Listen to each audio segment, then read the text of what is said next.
Je vous montre à quel point c'est facile de préparer une pizza à la poêle tout aussi réussie et délicieuse. C'est la première fois que je réalise qu'on peut réaliser des pizzas à la poêle, tout aussi réussies et délicieuses. Je dilue une demi-cuillère à café de levure de boulanger sèche et une demi-cuillère à café de sucre. Je dilue une cuillère à café de levure de boulanger sèche et une demi-cuillère à café de sucre. Dans un cul de poule, je mets 200 g de farine, une demi-cuillère à café de sel. J'ai décidé d'utiliser une casserole pour mesurer la farine afin d'être le plus précis possible. Ensuite, je forme un puits au centre dans lequel je viens casser un œuf. C'est la première fois de ma vie que je fais de la maçonnerie pour faire de la cuisine. C'est très agréable. J'ajoute 20 ml d'huile d'olive et j'ajoute pour terminer le mélange eau, levure et sucre. J'ajoute très précisément 20 ml d'huile d'olive ainsi que mon mélange eau, levure et sucre. Je mélange bien à la spatule. Je mélange bien avec la seule cuillère que j'ai pu trouver. On recouvre d'un linge propre. On recouvre d'un torchon pas trop sale. Dans une poêle, je mets de l'huile d'olive à chauffer. J'ajoute un oignon émincé et un poivron vert. J'ai décidé d'investir pour ma communauté et j'ai enfin acheté des poêles. Dans ma super nouvelle poêle,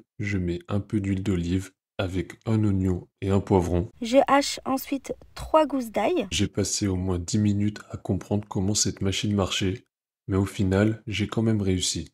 Je suis plutôt fier de moi. J'ajoute ensuite 250 g de bœuf haché. J'assaisonne avec du sel, du poivre et du piment doux. J'ajoute 250 g de bœuf haché et j'assaisonne avec du sel, du poivre et du piment doux. J'ajoute ensuite une cuillère à soupe de concentré de tomate et j'ajoute un petit peu de persil haché. J'ai préféré remplacer le concentré de tomate par du coulis de tomate et j'ai aussi ajouté du persil haché comme j'ai pu. En fin de cuisson, j'ajoute 3 tranches de pastrami coupées en petits dés. J'ai préféré ajouter 5 tranches de pastrami car j'ai tendance à voir les choses en grand. On récupère ensuite notre pâte à pizza, on la mélange à nouveau pour la détendre. J'ai décidé de faire un petit massage à ma pâte, histoire de m'assurer qu'elle soit bien détendue. Un petit filet d'huile d'olive qu'on va bien étaler. J'ai toujours pas investi dans un pinceau, alors je vais étaler l'huile d'olive avec mes doigts. Et je verse enfin ma pâte dans la poêle pour pouvoir étaler la pâte facilement. Je viens étaler ma pâte dans ma poêle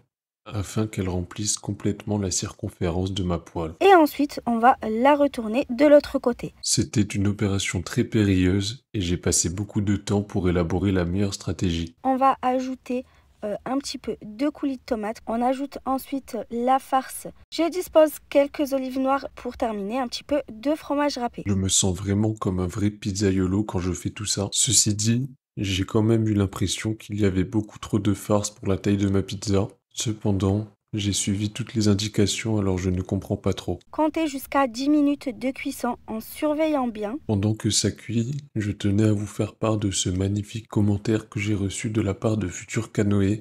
Je pense qu'il aime beaucoup mon concept et qu'il trouve ça vraiment très original.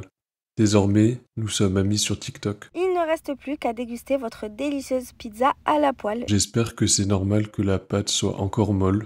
Ça doit vouloir dire qu'elle est assez cuite. Je vais goûter une petite part de ma pizza afin de vous donner mon verdict. Regardez comment elle est jolie.